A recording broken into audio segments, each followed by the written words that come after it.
স্বাগত দীপ্ত সংবাদে আপনাদের সাথে আছে আমি তানিয়া আফরিন। শুরুতেই জানাবো নিটল টাটা সংবাদ শিরোনাম। দেশে দ্বিতীয় ধাপের উপজেলা নির্বাচন কাল, কেন্দ্রে কেন্দ্রে যাচ্ছে সরঞ্জাম, নিরাপত্তা জোরদার।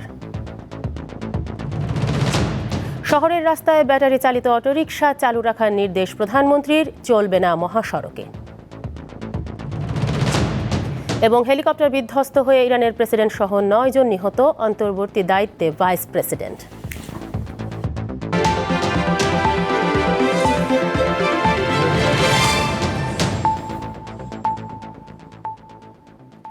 দেখছিলেন শিরোনাম, এবারে পুরো খবর।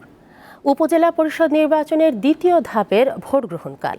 সকাল থেকে 156টি উপজেলার ভোট কেন্দ্রে পাঠানো হচ্ছে নির্বাচনী সরঞ্জাম। শেষ মুহূর্তে স্থগিত করা হয় মৌলভীবাজার সদর উপজেলা পরিষদের সব পদের নির্বাচন। রবিবার সন্ধ্যায় এক চিঠিতে এই স্থগিতাদেশের কথা জানায় নির্বাচন কমিশন। এই ধাপে টাঙ্গাইলের 3টি উপজেলা ঘাটাইল, কালিহাতী ও ভুয়াপুরে ভোট হবে। দুপুর থেকে ময়মনসিংহের মুক্তাগাছা, সদর এবং গৌরীপুর উপজেলার কেন্দ্রগুলোতেও নির্বাচনী সরঞ্জাম পাঠানো শুরু হয়। এদিকে ব্রাহ্মণবাড়িয়ার কসবা উপজেলা নির্বাচনকে কেন্দ্র করে প্রতিপক্ষের লোকজনের হামলায় উপজেলা ছাত্রলীগ নেতা এমদাদুল হক পলাশ গুরুতর আহত হয়েছে। এ ঘটনায় একজনকে আটক করেছে পুলিশ।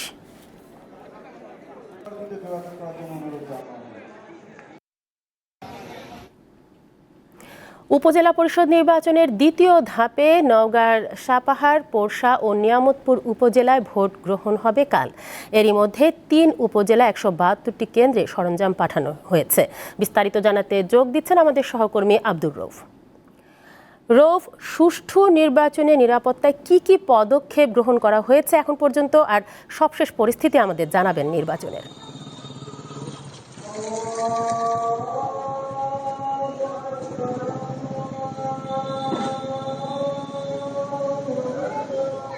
তানিয়া, আপনাকে ধন্যবাদ। আপনি যেমনটি বলছিলেন, ষষ্ঠ উপজেলা নির্বাচনের দ্বিতীয় ধাপে আগামীকাল নওগাঁর পোরশা, নিয়ামতপুর ও সাপাহারে ভারতের সীমান্তবর্তী 3টে উপজেলাতে আগামীকাল ভোট গ্রহণ অনুষ্ঠিত হবে। আর একটি শান্তিপূর্ণ, সুষ্ঠু, নিরপেক্ষ পরিবেশে ভোট গ্রহণ অনুষ্ঠিত হওয়ার লক্ষ্যে ইতিমধ্যেই কিন্তু আজকে সকাল থেকে সকাল থেকেই 3টি উপজেলা নির্বাহী কর্মকর্তা ও সহকারী রিটার্নিং কর্মকর্তারা প্রতিটি কেন্দ্রে নির্বাচনের সরঞ্জাম পাঠিয়েছে। এছাড়া কিন্তু নিরাপত্তার ব্যবস্থা যদি বলি, শান্তিপূর্ণ পরিবেশে ভোট গ্রহণের লক্ষ্যে প্রথম পর্যায়ের মতো দ্বিতীয় পর্যায়ে 3টি উপজেলাতে কিন্তু নিরাপত্তার 4 স্তরে নিরাপত্তা গ্রহণ করা হয়েছে। এছাড়াও কিন্তু আমার সাথে কথা হয়েছে পুলিশ সুপার মোহাম্মদ রাশিদুল হকের সঙ্গে। তিনি জানিয়েছেন যে 4 স্তরের নিরাপত্তা ব্যবস্থার পাশাপাশি কিন্তু সাদা পোশাকধারী পুলিশও নির্বাচনী 3টি উপজেলাতে থাকবে। তারা কোনো প্রকার সহিংসতা এবং কোনো প্রকার বড় ধরনের যেন কোনো বাধার সৃষ্টি না হয় সেগুলোকে প্রতিহত করার জন্য আপনার এই 3টি উপজেলার মোট ভোট কেন্দ্র হচ্ছে 172টি। আর 172টি ভোট কেন্দ্রের মোট ভোটার হচ্ছে 4,57,385 জন। এই 3টি উপজেলাতে চেয়ারম্যান পদে প্রতিদ্বন্দ্বিতা করছেন 13 জন, ভাইস চেয়ারম্যান পদে 19 জন ও মহিলা ভাইস চেয়ারম্যান পদে 14 জন। ইতিমধ্যেই কিন্তু আপনার সকল প্রস্তুতি, আগামীকাল যে ভোট অনুষ্ঠিত হবে সেটা সকল প্রস্তুতি সম্পন্ন করা হয়েছে। শুধুমাত্র যেহেতু 3টি উপজেলাতে ব্যালটে ভোট অনুষ্ঠিত হবে, এই জন্য কালকে সকালের মধ্যে 8টার আগেই প্রতিটি ভোট কেন্দ্রে ব্যালট পেপার পাঠানো হবে বলে জানিয়েছে জেলা প্রশাসক মোহাম্মদ গোলাম মওলা। এছাড়া কিন্তু প্রথম পর্যায়ের মতো দ্বিতীয় পর্যায়েও 3টি উপজেলাতে একটি অবাধ, সুষ্ঠু, শান্তিপূর্ণ, উৎসবমুখর পরিবেশে ভোট গ্রহণ শেষ হবে এরকম আশা করছে জেলা প্রশাসন ও পুলিশ প্রশাসন। তো তা নিয়ে নওগাঁ থেকে ভোট নিয়ে আমার কাছে ছিল এই তথ্য। নওগাঁ থেকে উপজেলা পরিষদ নির্বাচনের খবর জানাচ্ছিলেন আব্দুর রৌফ। প্রধানমন্ত্রী শেখ হাসিনা ঢাকায় ব্যাটারি চালিত অটো রিকশা চলাচলের অনুমতি দিতে বলেছেন বলে জানিয়েছেন সড়ক পরিবহন ও সেতু মন্ত্রী ওবায়দুল কাদের। তবে দেশের 22টি মহাসড়কে ব্যাটারি চালিত রিকশা বন্ধ থাকবে বলে জানান তিনি। দুপুরে বঙ্গবন্ধু এভিনিউয়ে আওয়ামী লীগের কেন্দ্রীয় কার্যালয়ের সামনে ওলামা লীগের প্রতিষ্ঠাবার্ষিকীর আলোচনা সভায় তিনি একথা জানান। বলেন, দ্রব্যমূল্যের বাজারে মেহনতি মানুষের দুঃখ দুর্দশা, বর্তমান বিশ্ব পরিস্থিতি বিবেচনা করে ঢাকা শহরে ব্যাটারি চালিত রিকশা চালু রাখার নির্দেশ দিয়েছেন প্রধানমন্ত্রী।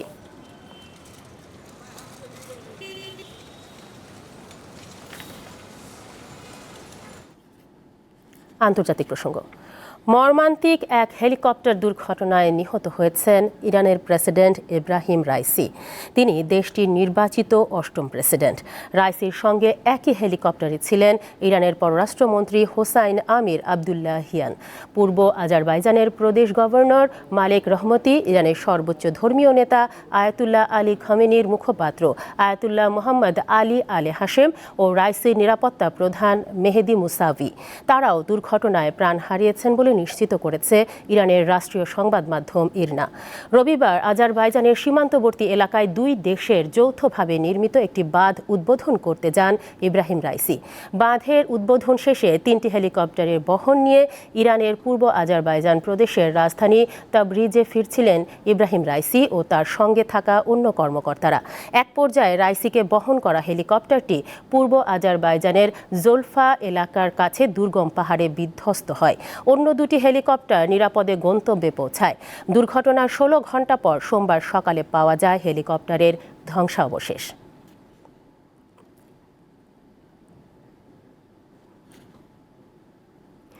ইরানের প্রেসিডেন্ট ইব্রাহিম রাইসি পশ্চিমা বিশ্বে কট্টরপন্থী হিসেবে পরিচিত। 63 বছর বয়সী এ নেতার আমলে হিজাবের বিরুদ্ধে দেশটিতে ব্যাপক আন্দোলন হয়। ইসরায়েল গাজা যুদ্ধের প্রেক্ষিতে রাইসি নতুন করে আলোচনায় আসেন।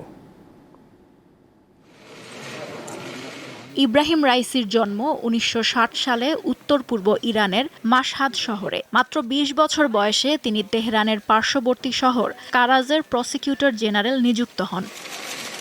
1989 থেকে 1994 সাল পর্যন্ত রাইসি তেহরানের প্রসিকিউটর জেনারেলের দায়িত্ব পালন করেন। 2004 থেকে তিনি 1 দশক জুডিশিয়াল অথরিটির উপপ্রধান ছিলেন। 2019 সালে তাকে বিচার বিভাগের প্রধান নিযুক্ত করেন দেশটির সর্বোচ্চ ধর্মীয় নেতা আয়াতুল্লাহ খামেনি।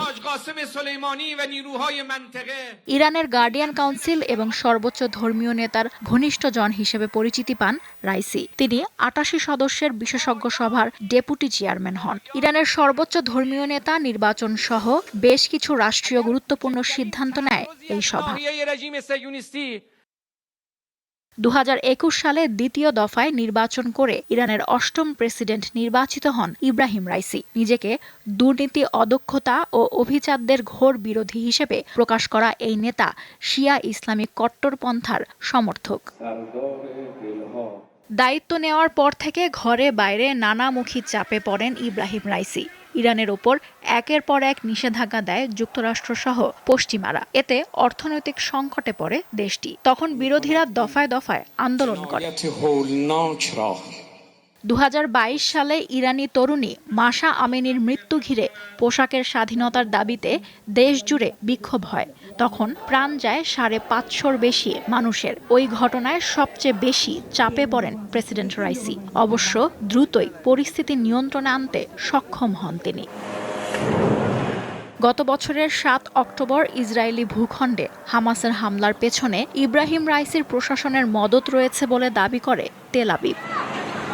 লুৎফা ফৌজিয়া, দীপ্ত, বার্তাকক্ষ। ফিলিস্তিনের গাজা ইসরায়েলি আগ্রাসনের বিপক্ষে সোচ্চার ছিলেন ইরানের প্রেসিডেন্ট ইব্রাহিম রাইসি। জানিয়ে ইসরায়েল ও তার প্রধান মিত্র যুক্তরাষ্ট্রের সঙ্গে তেহরানের সম্পর্কের আরও অবনতি হয়। এই অবস্থায় হেলিকপ্টার দুর্ঘটনায় রাইসির মৃত্যু নিয়ে তৈরি হয়েছে রহস্যের। রবিবার আজারবাইজান সীমান্তে ইরান ও আজারবাইজান যৌথভাবে নির্মিত একটি বাঁধ উদ্বোধন করতে যান প্রেসিডেন্ট ইব্রাহিম রাইসি। সেখানে আজারবাইজানের প্রেসিডেন্ট ইলহাম আলিয়েভ উপস্থিত ছিলেন। বাঁধ উদ্বোধন শেষে 3টি হেলিকপ্টারের বহর নিয়ে ইরানের পূর্ব আজারবাইজান প্রদেশের রাজধানী তাবরিজে ফিরছিলেন ইব্রাহিম রাইসি। প্রেসিডেন্ট রাইসিকে বহনকারী হেলিকপ্টারে ঊর্ধ্বতন কর্মকর্তাদের মধ্যে ছিলেন পররাষ্ট্রমন্ত্রী হোসেন আমির আবদুল্লাহিয়ান, ইরানের পূর্ব আজারবাইজানের গভর্নর মালেক রহমাতি এবং ইরানের সর্বোচ্চ নেতা আলী খামেনির মুখপাত্র আয়াতুল্লাহ মোহাম্মদ আলী আলে হাশেম। পূর্ব আজারবাইজানের জোলফা এলাকার দুর্গম পাহাড়ে হেলিকপ্টারটি বিধ্বস্ত হয়। অন্য দুটি হেলিকপ্টার নিরাপদে গন্তব্যে পৌঁছায়। দীর্ঘদিন ধরে ইসরায়েল ও যুক্তরাষ্ট্রের সঙ্গে বৈরী সম্পর্ক ইরানের। তেহরানের বিরুদ্ধে গাজায় হামাস ও লেবাননে হিজবুল্লাহকে মদদ দেওয়ার অভিযোগ রয়েছে। সম্প্রতি সিরিয়ায় ইরানের দূতাবাসে হামলার জন্য তেল আবিবকে দায়ী করে তেহরান। এরই ধারাবাহিকতায় ইসরায়েলের ড্রোন হামলা চালায় ইরান। এ ঘটনায় ইসরায়েল ও যুক্তরাষ্ট্রের সঙ্গে তেহরানের তিক্ততা আরও বাড়ে। প্রেসিডেন্ট ইব্রাহিম রাইসিকে বহনকারী হেলিকপ্টারটি বৈরী আবহাওয়ার কারণে বিধ্বস্ত হয়েছে বলে তাৎক্ষণিকভাবে জানিয়েছে ইরান। তবে দুর্ঘটনার বিস্তারিত জানতে হয়তো আরও সময় লাগবে। লুৎফা ফৌজিয়া, দীপ্ত, বার্তাকক্ষ। হেলিকপ্টার দুর্ঘটনায় প্রেসিডেন্ট ইব্রাহিম রাইসি ও পররাষ্ট্রমন্ত্রী হুসাইন আমির আবদুল্লাহিয়ান সহ সরকারি কর্মকর্তাদের মৃত্যুতে দেশজুড়ে 5 দিনের শোক ঘোষণা করেছেন ইরানের সর্বোচ্চ ধর্মীয় নেতা আয়াতুল্লাহ আলী খামেনি। ইরানের অন্তর্বর্তী প্রেসিডেন্ট হতে যাচ্ছেন ভাইস প্রেসিডেন্ট মোহাম্মদ মুখবার। তিনি সর্বোচ্চ নেতা আলী খামেনির ঘনিষ্ঠজন হিসেবে পরিচিত। 68 বছর বয়সী মুখবার সরকারের বিভিন্ন গুরুত্বপূর্ণ দায়িত্বে ছিলেন। ইরানের রাষ্ট্রীয় কাঠামোতে সরকার প্রধান প্রেসিডেন্ট, কিন্তু গুরুত্বপূর্ণ বিষয়ে চূড়ান্ত সিদ্ধান্তের ক্ষমতা সর্বোচ্চ নেতা তথা গার্ডিয়ান কাউন্সিলের প্রধান আলী খামেনির হাতে। হেলিকপ্টার দুর্ঘটনায় প্রেসিডেন্ট ইব্রাহিম রাইসির নিহতের ঘটনায় দায়িত্বে কে আসছেন তা নিয়ে শুরু হয় আলোচনা। সোমবার দেশটির সরকারি বার্তা সংস্থা ইরনা জানিয়েছে, বর্তমান ভাইস প্রেসিডেন্ট মোহাম্মদ মুখবার হতে যাচ্ছেন অন্তর্বর্তী প্রেসিডেন্ট।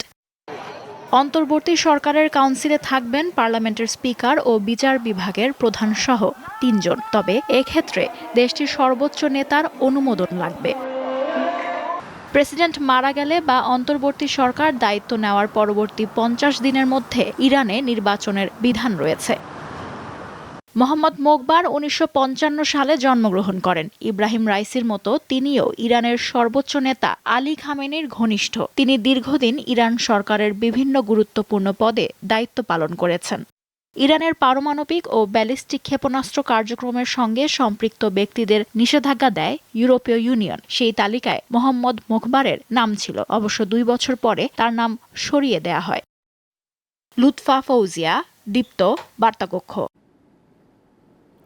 ভারতে চলমান লোকসভা নির্বাচনে 5ম দফার ভোট গ্রহণ চলছে। বিকেল 3টা পর্যন্ত সারা দেশে ভোট পড়েছে 47.5%। স্থানীয় সময় সকাল 7টা থেকে শুরু হওয়া ভোট চলবে সন্ধ্যা 6টা পর্যন্ত।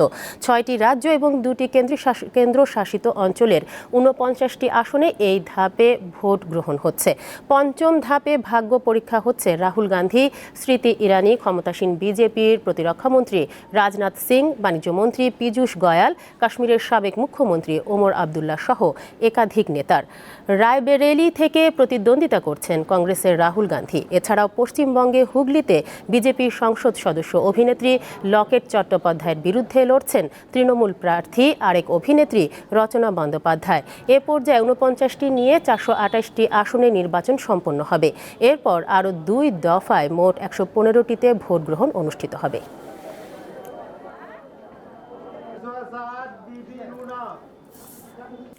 বন্দরে বিএসটিআই এর পরীক্ষাগারে সেবার মান যথাযথ না হওয়ায় পণ্য আমদানি ও রপ্তানিতে বেশি সময় লাগে বলে অভিযোগ এফবিসিআই প্রেসিডেন্টের।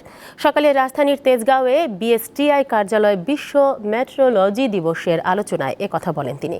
এ সময় ব্যবসায়ী সংগঠনের পক্ষ থেকে বিশ্বের বিভিন্ন দেশের সঙ্গে তাল মিলিয়ে বিএসটিআই এর মান বাড়ানোর তাগিদ দেওয়া হয়। এ সকল বিষয়ে আমলে নিয়ে তা দ্রুত সমাধানের আশ্বাস দেন শিল্পমন্ত্রী। তিনি বলেন, দেশ স্মার্ট হলে তার প্রতিষ্ঠানগুলোকেও স্মার্ট হতে হবে। এছাড়াও ব্যবসায়ীদেরও স্মার্ট হওয়ার আহ্বান জানিয়ে মন্ত্রী বলেন, জনবল নিয়োগের মাধ্যমে সমস্যা সমাধানে চেষ্টা করা হচ্ছে। এছাড়াও প্রতিষ্ঠানগুলোকে আধুনিকায়নের মাধ্যমে ব্যবসায়ী বান্ধব করা হবে বলেও মন্তব্য করেন শিল্পমন্ত্রী।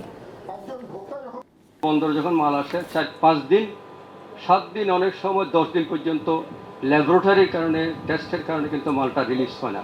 আমি অনুরোধ করব আজকে মাননীয় মন্ত্রী আপনাকে, সচিব মহোদয় আপনাকে, বিএসটিআইকে আরও কীভাবে ডেভেলপ করা যায় সেটার জন্য একটু কাজ করা দরকার। বিএসটিআইর যে পরিধি এটা অবশ্যই বাড়াতে হবে, কারণ আমাদের সেক্টর ওয়াইজ যেভাবে বেড়ে গেছে সেই কাজগুলোকে প্রত্যেকটা জায়গায় যারা ব্যবসায়ীরা যেভাবে হ্যারাস না হয় এবং অত্যন্ত দ্রুততম সময়ের মধ্যে যেন আমরা সব কিছু তাদেরকে সার্ভিস দিতে পারি, এটা হলো আমাদের সবচেয়ে বড় কাজ হবে এখন।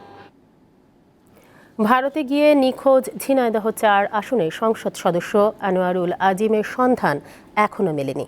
তার বড় মেয়ে মুমতারিন ফেরদৌস ও সাংসদের ব্যক্তিগত সহকারী ভারতে যাওয়ার প্রস্তুতি নিচ্ছেন বলে জানা গেছে। ভারতীয় পুলিশের বরাত দিয়ে বাংলাদেশ পুলিশের পক্ষ থেকে জানানো হয়, গত 16 মে সকালে আনোয়ারুল আজিমের অবস্থান ছিল বিহারের মুজাফফরাবাদে। এরপর তার আর খোঁজ মেলেনি। স্বরাষ্ট্র ও পররাষ্ট্র মন্ত্রণালয়ের পক্ষ থেকে ভারতীয় কর্তৃপক্ষকে নিখোঁজের বিষয়টি অবহিত করা হয়েছে। গত 12 মে চিকিৎসার জন্য ভারতের পশ্চিমবঙ্গে যান আনোয়ারুল আজিম। মাননীয় জাতীয় সংসদ সদস্য ঝিনাইদহ 4 যিনি চিকিৎসার জন্য তার ব্যক্তিগত চিকিৎসার জন্য তিনি ভারতে গিয়েছিলেন গত শনিবার। পরবর্তীতে আমরা যতটুকু জানতে পেরেছি তার পরিবার মারফত যে সোমবার থেকে গত সপ্তাহের সোমবার থেকে তার সাথে আসলে ফোনে তিনি হোয়াটসঅ্যাপে সবসময় কানেক্টেড ছিলেন, কিন্তু হোয়াটসঅ্যাপে তাকে পাওয়া যাচ্ছে না। আমরা বিশ্বাস করি তিনি খুব দ্রুতই হয়তোবা আমাদের মাঝে ফিরবেন। তো আমরা সকলে তার জন্য দোয়া করেন এবং সকলের কাছে আমরা দোয়া চাচ্ছি। সাগরে মাছের উৎপাদন ও প্রজনন বাড়াতে ইলিশ সহ সব ধরনের মাছ শিকারে মধ্যরাত থেকে 65 দিনের নিষেধাজ্ঞা শুরু হয়েছে। এর ফলে বেশিরভাগ জেলে উপকূলে ফিরে এসেছেন। আগামী 23 জুলাই পর্যন্ত এই নিষেধাজ্ঞা চলাকালে জেলেদের প্রণোদনা দেওয়ার কথা জানিয়েছে সরকার। তবে এবছর গভীর সাগরে যাওয়া বেশিরভাগ ট্রলারই প্রতি ট্রিপে ফিরেছে খুব কম সংখ্যক ইলিশ নিয়ে। অনেকে আবার ফিরেছেন খালি হাতেই। এতে জেলে ও ট্রলার মালিকরা ধার দেনায় জর্জরিত হয়ে পড়ার কথা জানান। পাশাপাশি নিষেধাজ্ঞার এই সুযোগ কাজে লাগিয়ে পার্শ্ববর্তী দেশের জেলেরা বাংলাদেশের জলসীমানায় ইলিশ শিকার করে বলেও অভিযোগ করেন জেলেরা।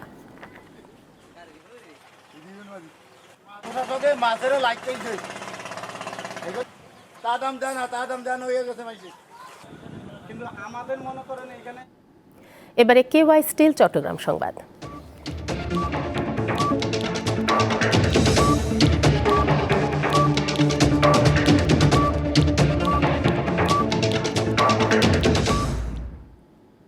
কক্সবাজারের মেরিন ড্রাইভে একটি বিলাসবহুল প্রাইভেট জিপ থেকে 7 লাখ পিস ইয়াবাসহ 4 জন মাদক কারবারিকে গ্রেফতার করেছে র্যাব। র্যাব 15-র উপ অধিনায়ক মেজর আহসান শরীফ জানান, সোমবার রাত 2টার দিকে গোপন সংবাদের ভিত্তিতে মেরিন ড্রাইভ পাতুয়ার টেক এলাকায় চেকপোস্ট বসানো হয়।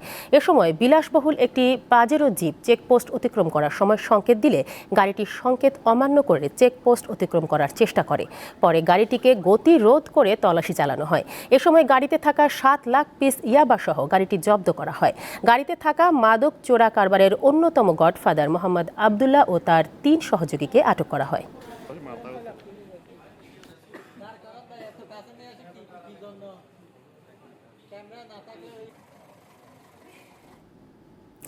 সিঙ্গার বাংলাদেশ লিমিটেড তাদের রূপান্তর যাত্রায় ব্র্যান্ডের মুখপাত্র হিসেবে তুর্কির সুপারস্টার অভিনেতা বুরাক ওচ্চিভিতের বাংলাদেশ সফরের বিষয়টি নিশ্চিত করেছে।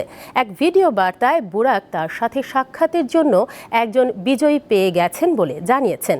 তার বার্তাটি বাংলাদেশি ভক্তদের মধ্যে উত্তেজনা ছড়াচ্ছে। একটি স্বয়ংক্রিয় নির্বাচন প্রক্রিয়ার মাধ্যমে বুরাক স্পেশাল উড়াধুরা ফ্রাইডে এর ভাগ্যবান বিজয়ী হয়েছেন ঢাকার শান্তিনগরের নাদিরা আফসানা।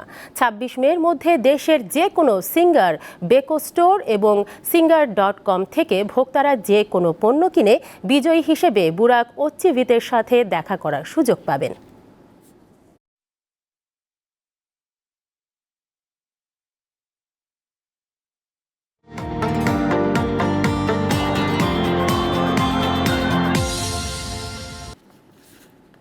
সিঙ্গার বাংলাদেশের ট্রান্সফরমেশনের ব্র্যান্ড অ্যাম্বাসেডর হিসেবে বুরাক ওচ্চিভিত আসছেন বাংলাদেশে। ভক্ত ও ক্রেতাদের তুমুল আগ্রহের কথা বিবেচনা করে বুরাক ওচ্চিভিতের সাথে দেখা করার সুযোগ বৃদ্ধি করেছে সিঙ্গার বাংলাদেশ। দেশব্যাপী যে কোনো সিঙ্গার বেকো রিটেল স্টোর অথবা singerbd.com থেকে 19 থেকে 26 মে পর্যন্ত যে কোনো পণ্য কিনে ভাগ্যবান ক্রেতা দেখা করতে পারবেন তাদের প্রিয় অভিনেতা বুরাক ওচ্চিভিতের সাথে। সর্বজনীন পেনশন সংক্রান্ত বৈষম্যমূলক প্রজ্ঞাপন প্রত্যাহার, বিশ্ববিদ্যালয়ের শিক্ষকদের জন্য সুপার গ্রেড কার্যকর এবং স্বতন্ত্র বেতন স্কেলের দাবি জানিয়েছে বাংলাদেশ বিশ্ববিদ্যালয় শিক্ষক সমিতি ফেডারেশনের। সকালে ঢাকা বিশ্ববিদ্যালয় শিক্ষক সমিতির কনফারেন্স রুমে সংবাদ সম্মেলন করে এসব দাবি তুলে ধরা হয়। উপস্থিত ছিলেন বাংলাদেশ বিশ্ববিদ্যালয় শিক্ষক সমিতি ফেডারেশনের সভাপতি আক্তারুল ইসলাম, মহাসচিব নিজামুল হক ভুইয়া সহ অন্যান্যরা। বক্তারা বলেন, অর্থ মন্ত্রণালয়ের জারি করা প্রজ্ঞাপনের ফলে বিশ্ববিদ্যালয়ের শিক্ষক ও শিক্ষা ব্যবস্থার চরম বৈষম্য তৈরি হবে। তাই 25 মের মধ্যে এ প্রজ্ঞাপন প্রত্যাহার করতে হবে। তা না হলে 26 মে সারা দেশে পাবলিক বিশ্ববিদ্যালয় সমূহের শিক্ষকরা একযোগে মানববন্ধন কর্মসূচি পালন করবেন। বরিশালের 9টি স্কুলের শিক্ষার্থীদের মাঝে বই বিতরণের মধ্য দিয়ে উদ্বোধন হলো এ বছরের বই পড়া কর্মসূচি। বই বিতরণ কর্মসূচির আগে 450 জন শিক্ষার্থীর অংশগ্রহণ অনুষ্ঠিত হয় কুইজ প্রতিযোগিতা। বিজয়ী 40 জনকে পুরস্কার ও সার্টিফিকেট প্রদান করা হয়। এ পর্যন্ত দেশের বিভিন্ন শিক্ষা প্রতিষ্ঠানে 3 লাখেরও বেশি বই দেওয়া হয়েছে। এ কার্যক্রমে এবছর যুক্ত হওয়া বইয়ের সংখ্যা 39,860টি।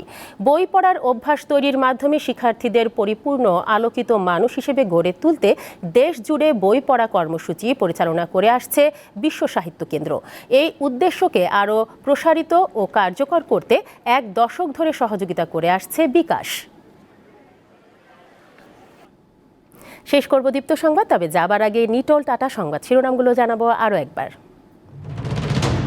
দেশে দ্বিতীয় ধাপের উপজেলা নির্বাচন কাল, কেন্দ্রে কেন্দ্রে যাচ্ছে সরঞ্জাম, নিরাপত্তা জোরদার। শহরের রাস্তায় ব্যাটারি চালিত অটোরিকশা চালু রাখার নির্দেশ প্রধানমন্ত্রীর, চলবে না মহাসড়কে। এবং হেলিকপ্টার বিধ্বস্ত হয়ে ইরানের প্রেসিডেন্ট সহ 9 জন নিহত, অন্তর্বর্তী দায়িত্বে ভাইস প্রেসিডেন্ট।